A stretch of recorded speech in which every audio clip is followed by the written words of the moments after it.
She answers every email within the hour.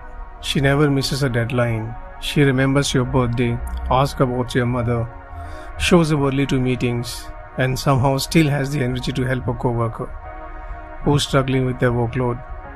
Everyone thinks she has it together. She doesn't have it together.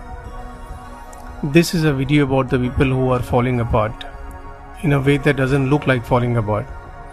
The one who functions so well that nobody, including themselves, sometimes realizes how close to the edge they are standing.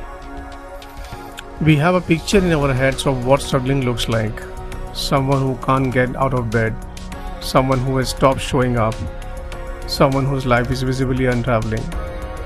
But there's another kind of struggling, quieter, better dressed, more productive. And it might be the most dangerous kind, because nobody ever checks on the person who seems fine. High function is not a diagnosis, it's a survival strategy.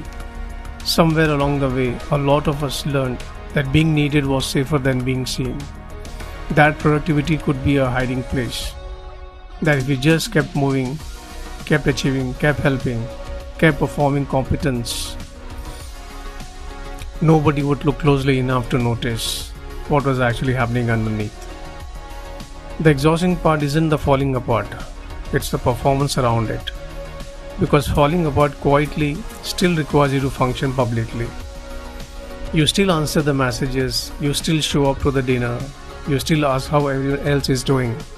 You just do it while carrying something heavy that nobody else can see the weight of.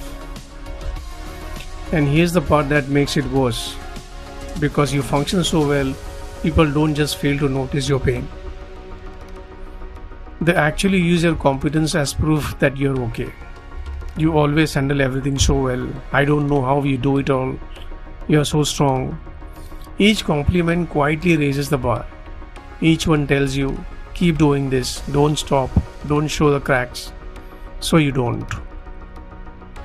This is when it happens, not at work, not in public, not in front of anyone who might actually help. It happens in the 15 minutes between walking through the door and finally letting your face fall. In the car before you go inside, in the shower where the sound covers everything, in the 4 minutes lying in bed before sleep finally takes you somewhere quieter. That's where the falling apart actually lives, hidden in the gaps between the moments anyone is watching. Why don't we just say something? Because high functioning people are often the most afraid of being a burden. We have spent so long being the reliable one, the strong one, the one others lean on, that asking for help feels like breaking a contract nobody else knew we signed. If I admit I'm struggling, will I still be useful?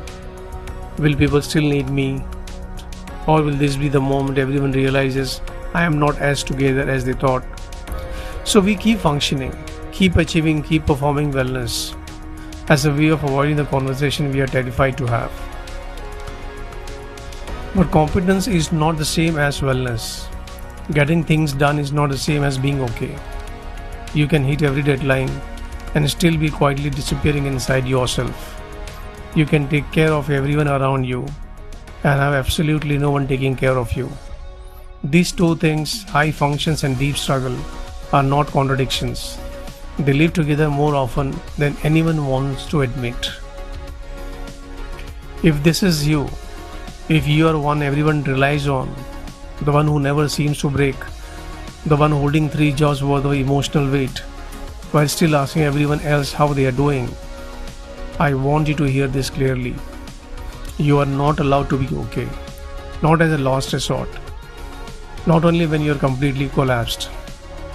Now quietly, privately, if that's all you can manage, you do not have to wait until the falling apart becomes visible to let it be real.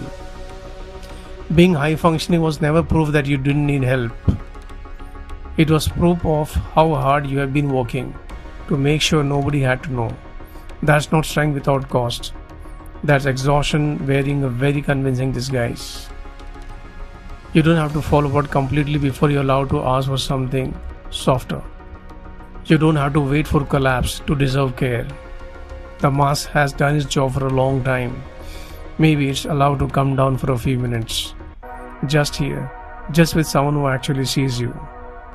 You don't have to earn rest by falling apart first. You're allowed to put it down before you collapse.